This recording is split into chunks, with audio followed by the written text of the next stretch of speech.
Le balancier spirale, ou autrement dit l'organe régulateur, est l'organe qui va déterminer la vitesse de fonctionnement du mouvement, c'est-à-dire l'importance de sa qualité dans le bon fonctionnement de la montre. Cette qualité est fonction de deux paramètres. 1. Sa conception, c'est-à-dire les matériaux utilisés, le soin porté à sa réalisation. Ce paramètre n'est pas de notre ressort. 2. Sa mise en place et la qualité du respect des règles élémentaires de réglage. Ce travail, c'est la mise en marche. Elle est directement liée à l'horloger. Pour réaliser cette opération, nous devons pouvoir disposer du matériel ordinaire d'un établi d'horloger.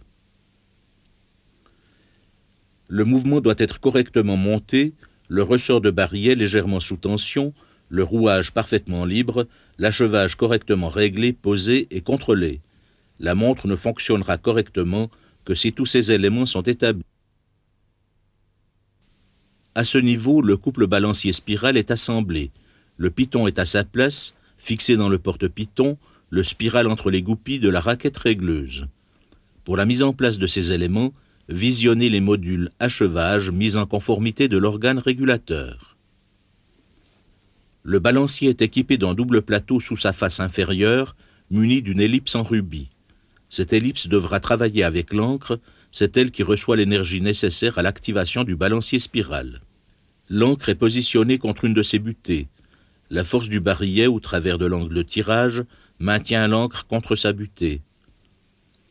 Il est important de repérer le côté de la butée contre laquelle l'encre est posée. En effet, l'ellipse doit pouvoir entrer dans la fourchette de l'encre librement et ainsi dégagée, l'encre pourra alors recevoir l'impulsion de la roue d'échappement. Le pont de balancier, ou coque, est saisi avec une paire de Bruxelles. On remarque que le balancier pond librement au bout du spirale. Toute la difficulté réside dans le fait de mettre à la fois le pivot inférieur de balancier dans son logement, amener l'ellipse du double plateau du bon côté par rapport au positionnement de l'encre et glisser la serge du balancier sous la serge de la roue de centre. Une fois la mise en place réussie, le coq est positionné en faisant attention au centrage du pivot supérieur du balancier qui doit être dans son rubis. Enfin, le coq est vissé. La première intervention de mise en marche est le contrôle du battement entre les goupilles. Les goupilles doivent être serrées suffisamment pour permettre un léger battement du spirale entre les deux goupilles. Sur le récent système développé par ETA, l'écartement des goupilles peut se régler en faisant pivoter leur base fixée sur la raquette régleuse.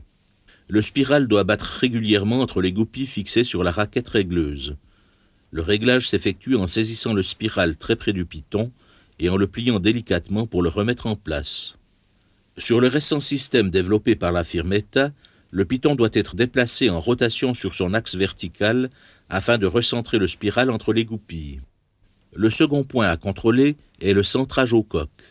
En position de repos, le spirale doit présenter, vu du dessus, un écartement d'entre-spire régulier, cela indique alors un centrage correct. Si le centrage n'est pas correct, les corrections doivent être apportées en manipulant le spirale par retouches successives du double coude formé au départ de la courbe terminale. Le contrôle suivant est le contrôle de la planéité du spirale dans la montre. Vu de profil, le spirale doit être le plus plat possible. Lors de son développement, le spirale ne doit pas pouvoir venir toucher les différents mobiles du rouage, ce qui pourrait perturber son isochronisme. Le plat se retouche en manipulant le spirale à la sortie du piton. Un contrôle final doit être fait en reprenant les 3 contrôles précédemment réalisés. En effet, il n'est pas rare de défaire un réglage en retouchant un autre. Seule la mise en conformité totale du spirale peut permettre un bon isochronisme et un bon réglage du couple balancier-spirale.